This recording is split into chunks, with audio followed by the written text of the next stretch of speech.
सभी को नवरात्रि की हार्दिक शुभकामनाएं। नवरात्रि में लोग क्या कहते हैं? नवरात्रि, नई रात।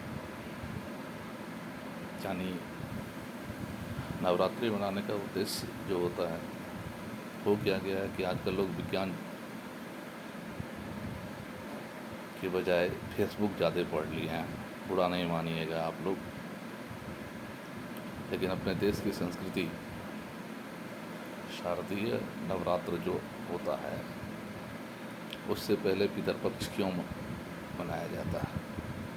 देवताओं से पहले भी पितर का स्थान होता है, पितर प्रसन्न होते हैं और उसके उपरांत देवता भी होते हैं।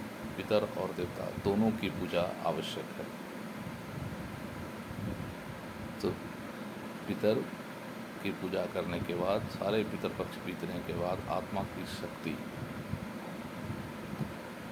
जो कमज़ोर हो जाती है, उसे शक्ति प्रदान करने के लिए शक्ति की आराध्या देवी माँ दुर्गा की आराधना की जाती है।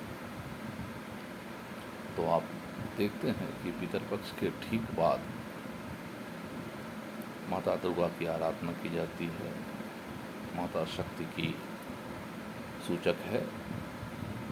और अगर हम सिर्फ धर्म ग्रंथों में ही माता के बारे में पढ़ें और अपने वास्तविक जीवन में कहीं भी उसकी एक झलक नहीं दिखाई पड़े, अगर हम अच्छे कार्य नहीं करेंगे, तो हम भावी पीढ़ी को क्या संदेश देंगे? बात सिर्फ संदेश देने की नहीं है। आप संदेश दें या ना दें, कोई फ़र्क नहीं पड़ता। बस बात इतनी सी है कि क्या जो चीज़ आप सुनते हैं वो फलित क्यों नहीं हो पाता है? इस संसार में अच्छी बातों का प्रचार प्रसार नहीं हो पाता है। इसका कारण है कि आपके अंदर वो विश्वास नहीं है कि आप अच्छे कार्य करेंगे। अच्छे कार्य में भी आप हमेशा रिजल्ट देखेंगे, परिणाम की चाह होने लगेगी कि भाई साहब कुछ मिले, बिना मिले हम कुछ करेंगे। तो व्यवसायी को भी अपना साख जब बढ़ाता है, तो वो भी अपने कुछ उसूल बना कर रखता है कि हमें अपने जो भी ग्राहक हैं उनके साथ कैसा व्यवहार करना है। ये नहीं है कि पूरी तरह हृदय से शून्य हो जाना, संवेदनाहीन हो जाना। अति संवेदना और अति न्यून संवेदना, ये दोनों खराब है। संवेदना का न्यूनता और अति दोनों खराब है। मध्यम रूप में अगर चलें तो वो संवेदना हमारे लिए बढ़िया होती है, जिसे हम लोग कंट्रोल्ड बोलते हैं या नियंत्रित रूप में। ठीक है, तो कंट्रोल सेंसिटिविटी होनी चाहिए हमारे अंदर, नियंत्रित हमारे पास संवेदना होना चाहिए। और अगर ये नियंत्रित संवेदना आपके अंदर नहीं है तो आपकी सारी डिग्री बेकार है। बहुत दिनों बाद यूट्यूब पर आप लोगों के सामने में उपस्थित हुआ हूँ। मन करे तो लाइक कीजिएगा, नहीं मन करे नहीं लाइक कीजिएगा, क्योंकि मैं लाइक शेयर से दूर हूँ। बस आज बहुत दिनों बाद मन किया कि आप लोगों से कुछ कहूँ।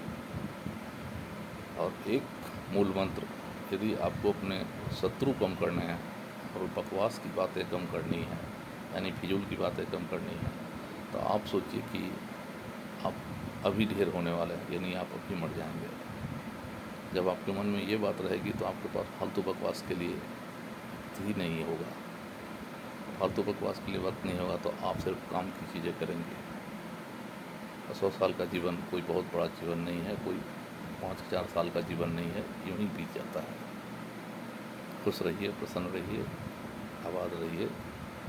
ओम अस्य श्री महाकाली महालक्ष्मी महासरस्वती देवता श्री दुर्गा प्रत्यर्थे सप्त श्लोक की दुर्गा पाठ के भी नहीं होगा। ज्ञानी नामापी चेतांशी भगवती ईसा बलाना कृष्ण मोहाय महामाया प्रयच्छति दुरे अस्मृता हरस भीति माँ शीर्षंतो स्वस्थ अस्मृता मति मतीव शुभांग ददासी दारिद्र दुख विहारणी गात्रतन्या सर्वोपकरणाय सुतार्थ चित्ता सर्वमंगल मंगल्ये शिवे सर्वार्थ साधिके शरण्ये त्र्यंबके गौरी नारायणी नमोस्तुते।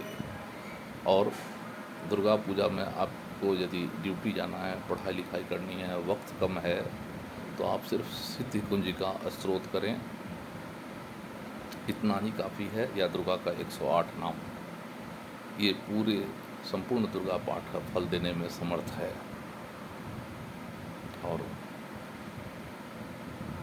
अपने माता पिता भाई बहन के अलावा समाज के प्रति जो जिम्मेदारी है उसे भी निर्वहन करने की कोशिश करें, और आप ऐसा कर सकें, मैं ऐसा कर सकूं, इसलिए माँ दुर्गा से सभी व्यक्ति प्रार्थनारत हों और आप सभी लोगों की दुर्गा पूजा काफ़ी अच्छी गुजरे।